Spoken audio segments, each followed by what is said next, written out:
అధికారం కోల్పోయినటువంటి ఫ్రస్ట్రేషన్ లో ఇలాంటి వ్యాఖ్యలు చేస్తూ ఉన్నారు. డిజార్డర్ ఉంది, మానసిక స్థితి సరిగా లేదు, అవినీతి జరగలేదు అని నిరూపించుకోవాలంటే కమిషన్ ముందు విచారణకు రండి అని సవాల్ చేస్తున్నారు.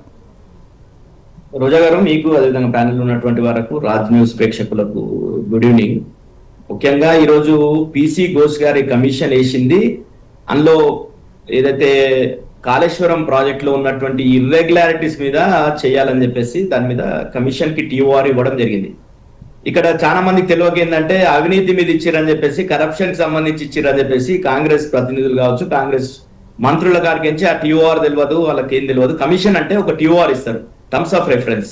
ఆ టర్మ్స్ ఆఫ్ రెఫరెన్స్ ప్రకారంగానే ఆ కమిషన్ యాక్ట్ చేస్తారు, అంతకు మించిపోనికే వాళ్ళకి లేదు.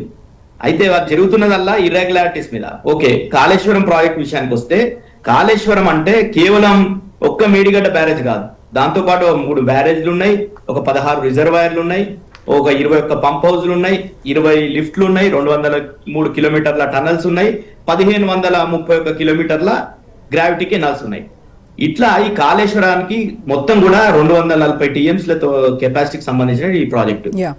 ఈ రోజు వీళ్ళు చెప్తున్నది ఏంటి, కేవలం మేడిగడ్డలో కూలినటువంటి ఒక్క పిల్లరో 2 ఆ కాలమ్స్ కృంగితే, అంటే కిందికి కృంగినాయి, ఇసుక జారి, అక్కడ ఉన్నటువంటి బ్యారేజ్ ఇసుకల మీద కడతారు కదా, ఇసుక జారి ఆ వరదల తాకిడిగా మళ్ళీ ఏందో ఇసుక జారి పడింది. అయితే వాస్తవ విషయం ఏంటంటే, ఆ రోజు అక్కడ ఉన్నటువంటి ఇంజనీర్లు అంతా కూడా ఏదైతే అక్టోబర్ 21 తారీఖు రోజు ఈ ఇన్సిడెంట్ జరిగిందో, ఆ రోజు అక్కడ భారీ శబ్దం వచ్చిందని చెప్పేసి అక్కడ ఉన్నటువంటి ఇంజనీర్లు అంతా కూడా పోలీసులో కంప్లైంట్ చేశారు. ఏంది, ఇప్పుడు కూడా ఎఫ్ఐఆర్ నమోదైంది. ఎన్డీఎస్ఏ వాళ్ళు రిపోర్ట్ లో కూడా దీని మీద ఈ ఎఫ్ఐఆర్ నమోదైన దాని మీద ఎందుకు కృంగింది అది ఇప్పటి వరకు కూడా తేల్చలేరు. వాళ్ళు ఇచ్చిందల్లా ఏంది. కానీ సుప్రత్ పటేల్ గారు, మేడిగడ్డ బ్యారేజ్ పిల్లర్లు కుంగిపోవడము, నీళ్లు లీక్ అవ్వడం అనేది బీఆర్ఎస్ హయాంలో అప్పుడే కదా స్టార్ట్ అయింది. మరి దీనికి బాధ్యత బీఆర్ఎస్ కాదంటారా? విషయం ఏంటంటే రోజా గారు, మీకు తెలుసుకోవాల్సింది అంటే, ఇంత పెద్ద ప్రాజెక్ట్ కట్టినప్పుడు గతంలో కట్టినటువంటి చాలా ప్రాజెక్టులలో కూడా ఇట్లాంటి పరిస్థితి వచ్చినాయి. మనం పక్క రాష్ట్రం చూసుకుందాం. పక్క పోలవరంకి సంబంధించినటువంటి కేంద్ర ఆధీనంలో సంస్థ, కేంద్రం నుండే అది ప్రాజెక్ట్ నిర్మాణం చేపట్టడం జరిగింది. అందరు కూడా తెలిసిందే, అది జాతీయ హోదా ఇచ్చిర్రు, ఆ కేంద్రమే దాన్ని నిర్మించింది. దాంట్లో డయాఫ్రామ్ వాల్ అని దాదాపు 600 కోట్లు పెట్టి వెచ్చించి దాన్ని కట్టిర్రు. 2019లో కడితే అది 2020లో వచ్చినటువంటి వరదల తాకిడి తట్టుకోలేక మొత్తం కూడా పోయింది. మళ్ళా కూడా దానికి 100,000 కోట్లు ఈ రోజు మళ్ళా కేంద్ర ప్రభుత్వం పెడుతుంది. దాని మీద ఎక్కడ ఎన్డీఎస్ఏ రిపోర్ట్ లేదు, దాని మీద ఇట్లాంటి కమిషన్ లేదు, ఏం లేదు. కేవలం ఏంటంటే ఈరోజు కేసీఆర్ గారు ఈ కాళేశ్వరం కడితే ఇక్కడ తెలంగాణ గోదావరి నీళ్ళంతా కూడా తెలంగాణకు మల్లుతాయి. కానీ ఈ గోదావరి నీళ్ళని అక్కడ పక్క రాష్ట్రానికి తీసుకుపోవాలని, ఆ పక్క రాష్ట్రానికి నుంచి అక్కడనే కావేరీ నదిలో, పెన్నా నదిలో కలపాలనే కుట్రలో టీడీపీ, అక్కడ బీజేపీ, కేంద్రంలో ఉన్నటువంటి బీజేపీ కుట్రలో భాగంగా ఈరోజు కాంగ్రెస్ ప్రభుత్వం కూడా, ముఖ్యంగా రేవంత్ రెడ్డి గారు ఆలోచించాల్సింది ఏంది, గతంలో కూడా కేసీఆర్ గారు మేము ప్రభుత్వంలోకి వచ్చిన తర్వాత మిడ్ మ్యానర్ కి సంబంధించినటువంటిది వీళ్ళ ఈరోజు మంత్రి ఉన్నటువంటి వ్యక్తి వాళ్ళ తమ్ముడు సోదరుడు కాంట్రాక్ట్ కంపెనీ చేస్తే అది కొట్టుకపోయింది. ఆ కొట్టుకపోతే కూడా మేము మళ్ళా నిర్మాణం చేపట్టినాం తప్ప ఈ కమిషన్ వేసి చేయడం కాదు. అలా జరిగింది ఏంది, ఇప్పటి వరకు కూడా ఎన్డీఎస్సీ రిపోర్ట్ లో ఎందుకు కృంగింది అనేది రిపోర్ట్ ఉందా? ఇప్పటికి వాళ్ళు చెప్తున్నది ఏంటంటే అధ్యయనం, ఎక్స్పర్ట్స్ తోని అధ్యయనం చేయమంటున్నారు. ఇప్పటి కూడా తేలలేదు ఎందుకు కృంగింది అనేది, ఇప్పటి వరకు కూడా తేలలేదు. వాళ్ళు ఏం చెప్తారు, geophysical, geotechnical surveys చేపిమని చెప్తున్నారు. మొన్న ఉత్తమ్ కుమార్ రెడ్డి గారు కూడా ప్రెస్ మీట్ పెట్టి మేము ఆ ఇన్వెస్టిగేషన్, మేము ఆ ఎక్స్పర్ట్స్ తోని చేపిస్తాం అని చెప్పేసి చెప్పడం జరిగింది. ఈ రోజు ఏంది, ఈ రోజు జరుగుతున్న విషయం ఏంటంటే, మాకు వచ్చే అనుమానం ఏంటంటే, పెద్ద శబ్దం వచ్చింది అది ఎన్నికల ముందు. కరెక్ట్ గా ఎన్నికల నోటిఫికేషన్ ఒక 10-15 రోజుల ముందు వస్తుందంటే, నవంబర్లో ఎన్నికల నోటిఫికేషన్ వస్తుందంటే అక్టోబర్ 21 తారీఖు రోజు ఇది కృంగింది. కృంగితే జనరల్ గా వాటర్ ఉన్నటువంటి దాంట్లో ఒక పిల్లర్ ఒక 1.5 feet కృంగితే అంత భారీ శబ్దం ఎందుకు వచ్చింది అనేది అందరు కూడా, అక్కడ ఇంజనీర్లు అంతా కూడా అనుమానం వ్యక్తం చేసిరు, ఈ పోలీసులు కంప్లైంట్ చేసిరు.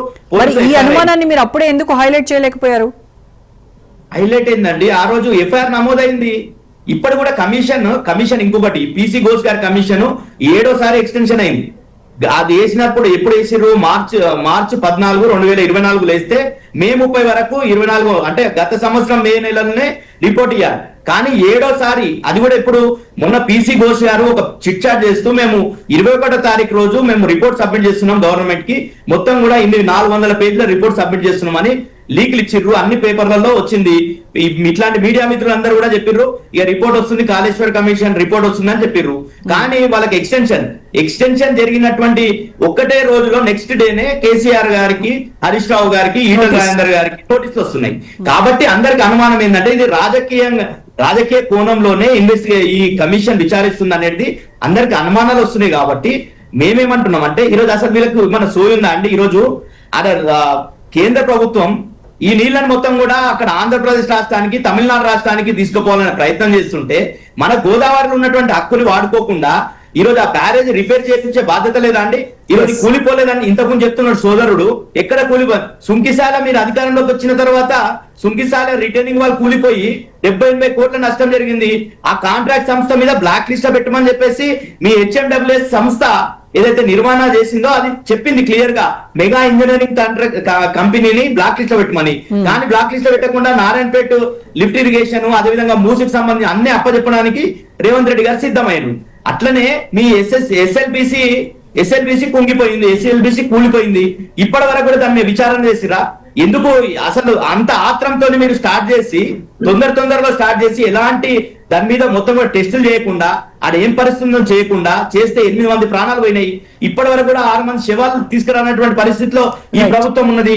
ఈ ప్రభుత్వం మాట్లాడుతుంది ఏదో మేడిగడ్డ ఒక్క పిల్లలు కుంగితే ఆడ 8 ప్రాణాలు పోయినాయి. ఇప్పటి వరకు దాని మీద అసలు శవాలను బయటికి తీసుకొచ్చారా వీళ్ళు?